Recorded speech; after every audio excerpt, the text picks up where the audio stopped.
Skipper du groupe Lamotte Module Création en classe 40, le Malouin Luc Berry, partenaire de l'association Le Rire Médecin, s'élancera pour la seconde fois sur la route du Rhum destination Guadeloupe. Il est l'invité de Stéphane Beignet sur TVR pour le brunch des skippers. Soyez les bienvenus depuis l'École internationale de la crêpe, partenaire du Brest Café. Nous sommes 25 quai du Gué-Trouin à Saint-Malo.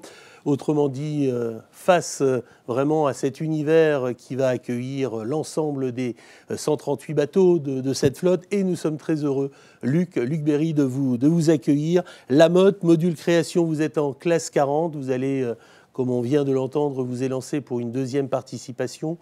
Le rhum, c'est une épreuve mythique, dit-on, mais je crois qu'elle porte bien son nom. Oui, carrément. Là, on voit en plus, avec tout l'engouement qu'il y a autour, que la légende est déjà là, mais elle se crée, elle évolue, et c'est vraiment mythique, comme tu dis. Ouais. Quels sont les premiers souvenirs que vous avez peut-être enfant? Alors, vous êtes né très loin, en Nouvelle-Zélande, mais vous êtes malouin. Quels sont ces premiers souvenirs de cette course? Moi, je suis arrivé à Saint-Malo à 9 ans, donc c'est vrai qu'en primaire, dès jeune âge, on va dire, on nous met face à cette route du Rhum, on nous emmène sur les villages, sur les pontons, donc j'ai quand même souvenir des gros bateaux, des multicoques, des IMOCA déjà à l'époque. Je voyais ça de loin, je disais, c'est quand même quelque chose, mais quand on est jeune, on a du mal à vraiment s'imaginer, se projeter. Je pense que vraiment ce qui m'a marqué, c'était l'édition de 2002, là où il y a eu tous les bateaux qui se sont retournés, il y a eu l'hécatombe avec la grosse tempête, et je pense que c'est celle-là qui m'a vraiment marqué, parce qu'on lisait dans le journal tous les jours, mais attends, il y a encore un. Je me suis dit, en fait, cette course, elle ne doit pas être si anodine que ça, et elle ne doit pas être faite pour tout le monde, quoi. Ça se mérite comme course, quoi. C'est vraiment ça qui m'a déclic. Comment vous entrez réellement dans le monde un peu de la course, parce que vous êtes, je dirais, quelqu'un de très tourné vers la mer. Bon, vous avez fait de brillantes études aussi sur l'eau, vous avez ce côté très marin en vous, mais à quel moment vous commencez à vous dire la course au large, c'est pour moi? Alors, en effet, moi j'ai fait des études. Alors, j'ai été sportif de haut niveau en planche à voile. C'était plutôt mon support. Ouais. Le bateau, je trouvais que c'était un peu un truc de vieux qui avançait pas trop. Donc, je faisais de la planche à voile et jusqu'à ce que je découvre qu'il y ait des bateaux qui avancent aussi vite que des planches à voile. Donc, moi, j'ai commencé en mini 650. Et ça, je l'ai fait en parallèle de mon premier vrai travail, là où je travaillais en tant qu'ingénieur d'affaires dans un bureau d'études d'ingénierie maritime. Je fais ça pendant 7 ans. Et en parallèle, alors je faisais toujours des compétitions de voile, de planche à voile, mais je me suis pris par la passion de la course au large. J'ai commencé à faire des courses un peu dans le coin, à faire des nuits en mer, en équipage réduit. Je me suis dit, en fait, quand tu regardes les livres, tu regardes les magazines, si un jour tu veux t'imaginer te projeter dans la course au large, je me suis dit, quand tu lis les choses, on dit passe ta mini d'abord, quoi. Fais d'abord la mini transat. Donc j'ai commencé à naviguer en équipier. Après, je me suis acheté un bateau, je suis allé à la banque, j'ai fait un emprunt. Après, je travaillais à côté, donc je pouvais rembourser les mensualités, c'est ça qui était bien. Et j'ai commencé à trouver des petits partenaires, un petit Lamotte qui a traîné par là, un petit partenaire de l'époque, Jean-Marc Trian. Et j'ai fait ma première mini en 2015 et en fait, ça s'est plutôt bien passé pour moi. Alors j'ai fait 2 saisons avec plein de courses, hein. J'ai pas juste fait la mini transat comme ça. Et j'ai fait une belle 2e place sur 85 bateaux et c'est à l'issue de ça qu'avec Jean-Marc Trian, on s'est dit mais peut-être qu'on peut faire autre chose, peut-être qu'on peut aller plus loin, quelque chose pas forcément plus ambitieux comme course, mais plus médiatique, qui peut rassembler des partenaires. Et ça a pris du temps. Je suis retourné travailler pendant 2 ans, hein, quand même. Et fin 2017, on a lancé la construction de notre premier bateau. Et c'est en fait à 30 ans que j'ai commencé à être professionnel de la course au large. Le Lamotte Module Création et tous les autres partenaires, le temps 1 de cette carrière avec ce classe 40, ce premier classe 40, c'est un bateau très joueur, hein, qui peut aussi avoir de très belles allures. Vous l'avez prouvé, vous aimez bien aussi donner le meilleur du bateau, hein. Vous êtes quelqu'un de très athlétique à bord.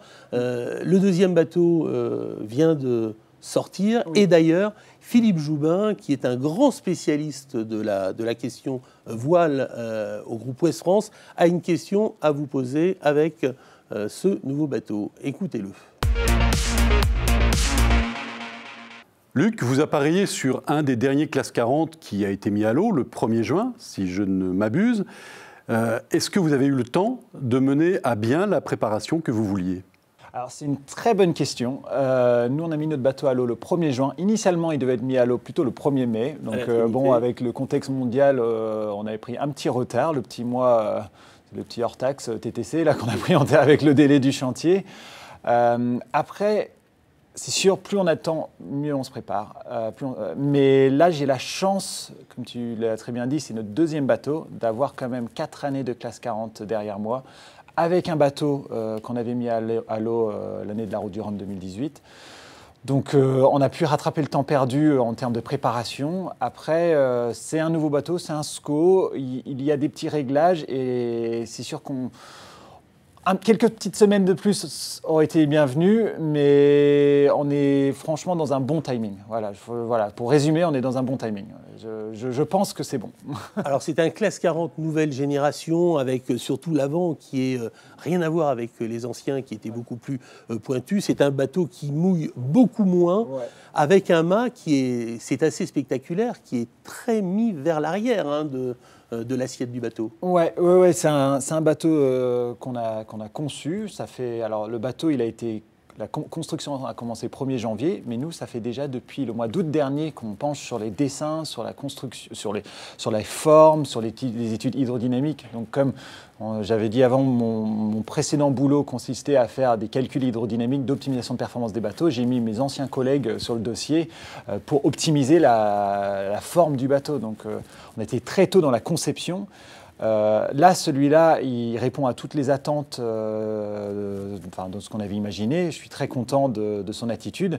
Après, là, dans la préparation, ce qui est important de dire, c'est que là, le niveau est tel dans cette classe aujourd'hui qu'on parle sur des pouillèmes de réglage de centimètres d'écoute qui ne s'imaginent pas, en fait. Ça c'est des choses qui doivent se tester. Ils se testent dans les centres d'entraînement avec des bateaux autour. Donc s'il me manque quelques jours de navigation ou quelques petites optimisations, c'est plutôt autour de ça. Après, la structure du bateau, l'ergonomie, tout ça, je suis 200% serein. Et le marin aussi, parce que vous êtes l'un des marins de la classe 40 très attendu pour remporter ce Rhum Destination Guadeloupe. Alors oui, je commence à être un des vieux marins de la classe. Je ne peux plus me dire le jeune. Alors, j'ai 35 ans, mais ça fait 5 ans que je suis dans cette classe. J'ai un nouveau bateau. C'est ma deuxième Route du Rhum. Oui, je dois me porter ce statut au moins de naviguer dans les favoris. Voilà. Après, on connaît ces sports mécaniques. Il y a plein d'aléas. Mais bon, ça, on va les laisser de côté. On va se concentrer sur la performance. Quelques questions inside. On est à bord avec vous de ce classe 40 Lamotte Module Création. Est-ce que vous lui parlez à ce bateau pendant l'épreuve? Il a un petit nom Alors, le nom de baptême, il s'appelle Red 5.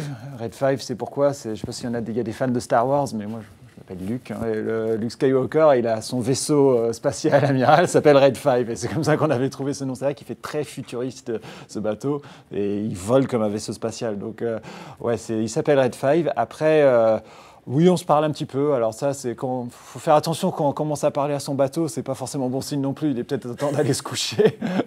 Donc, il faut faire attention à ça. La période de récupération, il faut quand même sur des courtes périodes, il faut savoir la gérer quand même, parce que vous allez évidemment mettre moins de temps plus de temps que les ultimes, et ça c'est normal, mais quand même, il faut gérer ça, le sommeil. J'avais calculé la dernière Route du Rhum, je dormais en gros 4 heures par tranche de 24 heures, donc 4 heures par jour ou par nuit. Et par tranche alors sur les courses d'avant-saison et sur la phase sortie Tour de Bretagne, là on ne dort pas plus de 20 minutes, on met le réveil à 20 minutes. Au large, on se permet de mettre peut-être à 40, 45, quoi. Voilà, c'est ça. 45 minutes. Et on fait ça 2, 3 fois, 4 fois par 24 heures. Alors c'est très important aussi, on le voit avec la plupart aussi des skippers, mais qui s'engagent au niveau de l'aspect médical. Vous, c'est le rire médecin. Ouais. C'est important aussi d'amener peut-être un nez rouge à bord, parce que faire rire les enfants qui sont hospitalisés, c'est peut-être la plus belle chose aussi pour qu'ils évacuent un peu cette souffrance. Exactement. Moi, depuis que je fais de la course, j'aime toujours emmener une association avec moi. Alors là, ça fait plusieurs années maintenant, c'est notre 3e année avec l'association Le Rire Médecin, avec qui on s'entend vraiment bien, on est sur la même longueur d'onde. C'est une super belle association nationale qui permet d'envoyer des clowns comédiens, j'accentue sur le côté comédien, c'est des acteurs qu'ils emmènent dans les hôpitaux pour essayer de faire rire, essayer d'emmener un petit bol d'air aux enfants et aux familles des enfants malades. Vous avez un objet un peu fétiche à bord lors de vos traversées? Alors oui, j'ai un nez rouge. Alors je ne l'ai pas avec moi parce que je le laisse à bord, sinon je sais qu'il va traîner dans une poche jusqu'au départ. C'est une ancienne enfant de l'hôpital qui m'a emmené ce nez rouge, est venue me retrouver sur les pontons de La Rochelle. Elle m'a dit « je vous donne mon nez, ça m'a sauvé, les clowns m'ont sauvé. » Vous le gardez à bord. Donc il ne sort pas du bateau, mais c'est mon petit objet fétiche. Et quand j'ai des moments difficiles, alors je le dis souvent, c'est souvent un peu égoïste aussi. C'est-à-dire que nous, aujourd'hui, on fait ça pourquoi on fait du sport pour le dépassement de soi, pour les sponsors, pour les médias, pour l'ego du skipper un peu parfois. Mais je trouve que c'est aussi bien de redonner à une autre association. Et quand on est dans des moments difficiles, on est aussi content de pouvoir relativiser et se dire on est là aussi pour l'association. Un tout petit mot sur la nourriture, produits filisés ou vrais petits plats à bord? Alors, moi j'ai des origines anglaises, donc on va dire la nourriture, c'est pas forcément un truc qui... Si, c'est très très important, mais j'en fais pas toute une histoire. Voilà, j'emmène, il faut ces calories, j'ai des petits plats fétiches et tout ça. Moi je suis plutôt apertisé. Alors moi le truc c'est le matin. Moi je suis très nourriture du matin, j'ai mes porridge le matin. Si j'ai pas mon porridge du matin, la journée commence mal. Voilà. Alors, porridge tous les matins, vraiment durant cette route du Rhum, destination Guadeloupe. La dernière question. Très rapidement, Luc Berry, 3 mots pour vous qui symboliseraient pour vous au mieux cette épreuve mythique. Alors c'est vrai que j'aurais dû la préparer celle-là. Engagement, c'est des courses très engageantes. Là, on verra en fonction de la météo. C'est une course qui attire du public et qui a un rayon médiatique qui est vraiment énorme. Et c'est une course solidaire parce qu'on court tous quand même beaucoup pour les associations. Entre nous, on s'aide. S'il y a de vraie entraide, on est concurrents une fois la ligne passée, mais avant, on est d'abord copains. Eh bien, en tout cas, on gardera uniquement un mot, l'engagement. Merci beaucoup, Luc Berry, Lamotte Module Création sur Classe 40. Merci en tout cas d'avoir pris le temps de répondre à ces questions pour votre brunch des skippers. Merci, Luc. Merci beaucoup.